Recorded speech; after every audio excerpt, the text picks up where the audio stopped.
కేంద్ర ప్రభుత్వం నీటు విద్యార్థుల జీవితాలతో చెలగాటమాడుతూ ఒక్కొక్కరు సంవత్సరాల కొద్దీ ప్రిపేర్ అయి ఆ యొక్క డాక్టర్ చదువులను చదువుదామనుకుని ఆ ఎంట్రన్స్ ప్రిపేర్ అయ్యి పోయి రాసినటువంటి ఆ ఎగ్జామ్ను రద్దు చేసి విద్యార్థుల భవిష్యత్తుతో ఆటలాడుతున్నటువంటి కేంద్ర ప్రభుత్వాన్ని నిరసన తెలపడానికి మా నాయకులు రాహుల్ గాంధీ గారు, ప్రియాంక గాంధీ గారు, అదేవిధంగా 100 మంది ఎంపీలను వెంటబెట్టుకొని ప్రధాని నివాసానికి నిరసన తెలపడానికి వెళ్ళినటువంటి సందర్భంలో వారిని మరి అరెస్ట్ చేసి పోలీసు వాళ్ళు అరెస్ట్ చేసి వారిని జైలులో నింపడం జరిగింది.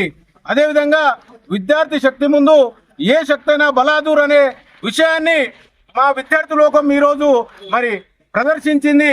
ఢిల్లీలో విద్యార్థులంతా కూడా నిరసన తెలుపుతా ఉంటే వారి కేంద్ర బలగాలను తెప్పించి వారిని చావబాదేటువంటి కార్యక్రమం జరుగుతూ ఉంది.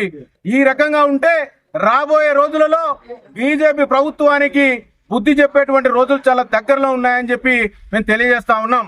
మరి ఈరోజు బచ్చన్నపేట మండల కేంద్రంలో మరి నియోజకవర్గ ఇన్ఛార్జ్ కొమ్మూరి ప్రతాప్ రెడ్డి గారు, అదేవిధంగా మరి డిసిసి అధ్యక్షుల ఆదేశాల మేరకు, టిపిసిసి అధ్యక్షుల ఆదేశాల మేరకు ఈరోజు బచ్చన్నపేట చౌరస్తాలో ధర్నా చేసి ధర్నా అనంతరం మరి శాంతియుతంగా మహాత్మా గాంధీ గారికి మెమోరాండం ఇవ్వడం జరిగింది.